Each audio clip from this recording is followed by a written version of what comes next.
उनके पास एकमात्र ही विकल्प है। लेकिन सबसे बड़ा सवाल यह है कि मात्र 90 दिन बचे हैं। क्या लगता है 90 दिन में नक्सलवाद पूरी तरह से छत्तीसगढ़ में खत्म हो जाएगा? देखिए, अब सरकार के सामने बड़ी चुनौतियां हैं। कारण यह है कि इसके पहले जो बड़े बड़े ऑपरेशन किए गए, या जो अभी आप आंकड़ा बता रही थी कि कितनी बड़ी संख्या में माओवादियों ने मुख्यधारा में प्रवेश किया, समर्पण किया, तो वो आंकड़े बड़े थे। इसके पहले माओवादियों को डिटेक्ट करना काफी आसान होता था, उनकी टीम बड़ी होती थी। लेकिन जिस तरह से उनके ऊपर लगातार प्रहार किए गए, लगातार उनकी रीढ़ की हड्डी तोड़ दी गई, और स्थिति ये हो गई कि अब आप देखिए कि कल हैदराबाद में बटालियन का जो सबसे बड़ी चुनौती थी सरकार के लिए, मार्थे देवा, उसने भी अपने कुछ साथियों के साथ, सारे साथियों के साथ नहीं, अभी भी बटालियन की बड़ी टीम जंगलों में ही है, लेकिन वो वापस लौट आया, और उम्मीद है कि अब शायद उसके आने के बाद उसके टीम के बाकी लोग भी आ जाएं। लेकिन अब सरकार के सामने समस्या ये है कि अब जो बचे कुछ माओवादी हैं, वो इतनी कम संख्या में हैं, और उन्होंने अपने हथियार, अपने वॉकी टॉकी, सारी चीजों को डंप कर दिया है। जिन चीजों से फोर्स उन्हें ट्रैक किया करती थी, और उसे डंप करके वो बिल्कुल ग्रामीण वेशभूषा में ग्रामीणों के बीच जाकर रहने लगे। ऐसे में उन्हें डिटेक्ट करके मारना या फिर उन्हें सरेंडर करवाना, ये एक सबसे बड़ी चुनौती है। क्योंकि अगर 31 मार्च के बाद माओवादियों ने अपनी थोड़ी सी भी उपस्थिति दर्ज करवा दी, तो कहीं न कहीं पूरी सरकार के इस दावे पर एक बड़ा सवाल खड़े कर देगी। तो ये जो अब जो 90 दिन जो बचे हैं, अब ये सरकार के लिए सबसे ज्यादा अहम और सबसे ज्यादा चुनौतीपूर्ण है। सरकार चाहेगी कि अब किसी भी तरह से जो भी माओवादी है, चाहे वो सबसे छोटा कैडर ही क्यों ना हो, क्योंकि एक बहुत छोटा से छोटा कैडर जन मिलिशिया भी किसी भी इलाके में आसानी से आईडी बम ब्लास्ट कर सकता है, और इसमें बहुत सारे लोगों की जान ले सकता है। अगर इस तरह की घटनाओं को भी किसी ने अंजाम दे दिया, तो सरकार के दावे एक ही बार में फेल हो जाएंगे और खारिज कर दिए जाएंगे। तो अब सरकार के लिए बड़ी चुनौती है, क्योंकि बड़ी संख्या में टीम थी, उन्हें डिटेक्ट करके मारना आसान था।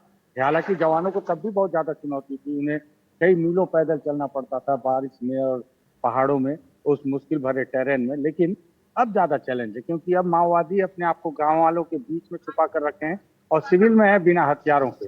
तो ऐसे में उन्हें डिटेक्ट कर पाना सबसे बड़ी चुनौती है। यही वजह है कि अभी भी आप जो नाम बता रही थी, उसमें थोड़ा सा करेक्ट कर दूं कि जो 4 बड़े नाम हैं, दरअसल उसमें मिसिर बेसरा हैं और देवजी, ये पुलिस ब्यूरो हैं, गणपति हैं, ये भी पुलिस ब्यूरो हैं। माओवादियों के शीर्ष जो 5 बड़े नेता हैं, जिसमें से अगर माओवादियों ने अपना कोई अपना जो शीर्ष संगठन अपडेट नहीं किया है, तो उसमें गणपति, मिसिर बेसरा और देवजी। बिल्कुल, ये तमाम विकास वो बड़े नक्सली हैं जो कहीं ना कहीं हमारे जवानों के लिए चुनौती बने हुए हैं। हालांकि देखना होगा कि किस तरह से नक्सलियों को ढेर किया जाता है, या फिर ये मुख्य धारा से जुड़ते हैं। शुक्रिया आपका जानकारी देने के लिए। तो देखिए, लगातार बड़े अभियान चलाए जा रहे हैं। अकेले बस्तर की अगर बात की जाए तो बस्तर में पिछले 1 साल में 163 नक्सली ढेर हुए हैं।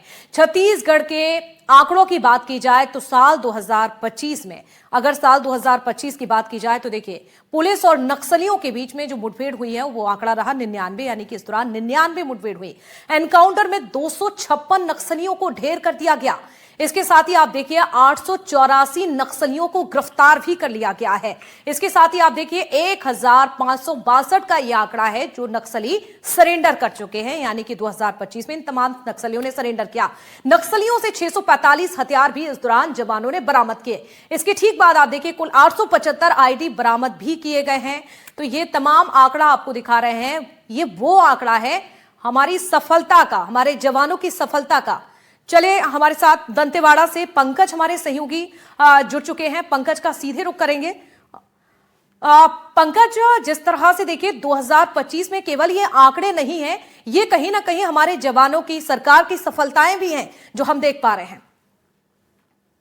देखिए साक्षी, सबसे बड़ी बात है कि ये 1-2 दिन का नक्सलवाद नहीं है, ये पूरे 35 साल का नक्सलवाद है। और ये बस्तर से ही नहीं, बस्तर से जो लाल कॉरिडोर है इनका, महाराष्ट्र और झारखंड तक फैला हुआ था, इसे जिस तरीके से सरकार ने डेडलाइन खींची कि 31 मार्च तक इन्हें खत्म करना, और सरकार उस पर तेजी से भी बढ़ रही है। और लगातार नक्सलियों पर बड़े प्रहार किए जा रहे हैं, बड़े पैमाने पर नक्सली समर्पण कर रहे हैं, उन्हें सरेंडर करवाया जा रहा है, और यदि वो नहीं मान रहे तो उन्हें न्यूट्रलाइज कर दिया जा रहा है। जिस तरीके से कल उनके बटालियन का एक का जो देवा है, देवा ने जिस तरीके से सरेंडर किया, जिसमें उसमें दिखाई दिया कि इजराइल मेड वेपन था, अमेरिका मेड भी एक वेपन उसमें पाया गया।